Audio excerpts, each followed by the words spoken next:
Hello મિત્રો, નમસ્કાર. કેમ છો તમે બધા? હોપ કે તમે બધા ઠીક છો. સ્વાગત છે તમારું મારા એક નવા વ્લોગમાં.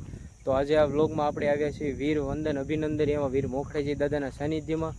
તો વિડીયોમાં કન્ટિન્યુ બન્યા રહેજો, કારણ કે આપણે સૌથી પહેલાં વીર મોખડેજી દાદાની જે ખાંભી છે તેની મુલાકાત કરીશું અને ત્યાંના દર્શન કરીશું અને ત્યાંનો સંપૂર્ણ ઇતિહાસ હું તમને બતાવીશ, એટલે વિડીયોમાં કન્ટિન્યુ બન્યા રહેજો. તો મિત્રો, અત્યારે અમે ઉપર છે મોખડેજી દાદાની ખાંભી છે, ત્યાં દર્શન કરવા જાવીશું, એટલે વિડીયોમાં કન્ટિન્યુ બન્યા રહેજો. કારણ કે મોખડેજી દાદાની જે ખાંભીનું જે મંદિર છે તે થોડુંક ટેકરી ઉપર છે, તમે જુઓ મિત્રો. એટલે વિડીયોમાં કન્ટિન્યુ બન્યા રહેજો, કારણ કે વિડીયો બહુ ઇન્ટરેસ્ટિંગ થવાનો છે. એટલે મિત્રો,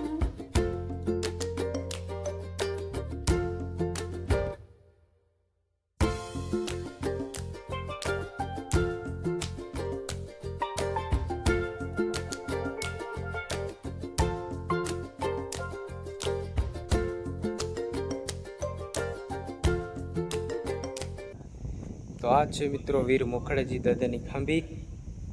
જુઓ મિત્રો તમે.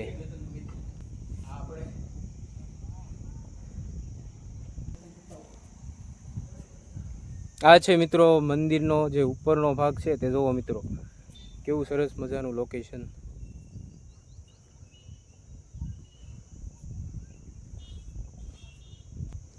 તો મિત્રો, મોખડેજી દાદા જ્યારે ઘોઘાથી 22 કિલોમીટર દૂરથી જ્યારે એનું ધડ લડતું આવ્યું, ત્યારે આ ટેકરી ઉપર તેનું ધડ શાંત થયું હતું મિત્રો.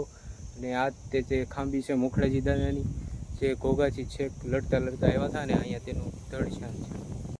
તો અત્યારે મિત્રો આપણે મોખડેજી દાદાની ખાંભી જોઈ લીધી છે, અને મોખડેજી દાદા છેક ઘોઘાથી લગભગ 22 કિલોમીટર દૂરથી તેનું ધડ લડતું ત્યાં જે ટેકરી હતી ત્યાં તેનું ધડ શાંત થયું, અને ત્યાં મોખડેજી દાદાએ પોતાનું જે ધડ હતું તે શાંત કરી અને ત્યાં આશરો લીધેલો હતો.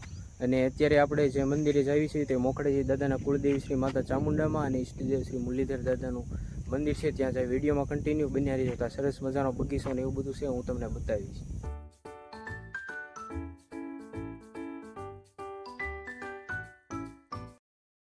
તો આ છે મિત્રો બગીચો, કેવો સરસ મજાનો બગીચો છે, તમે જુઓ મિત્રો. ને અત્યારે આપણે મોખડેજી દાદાનું મંદિર છે, તેના કુળદેવી માતાજી અને મુરલીધર દાદા તેના ઈષ્ટદેવ છે.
તો મિત્રો, આજના વ્લોગમાં બસ આટલું જ. જો તમને મારો વિડીયો ગમ્યો હોય તો ચેનલને સબસ્ક્રાઈબ કરી, વિડીયોને લાઇક કરજો, અને મારો ફૂલ વ્લોગ જોવા માટે તમારો ખૂબ ખૂબ ધન્યવાદ. અને ચેનલને સબસ્ક્રાઈબ કરી તમે મને સપોર્ટ કરજો. ધન્યવાદ.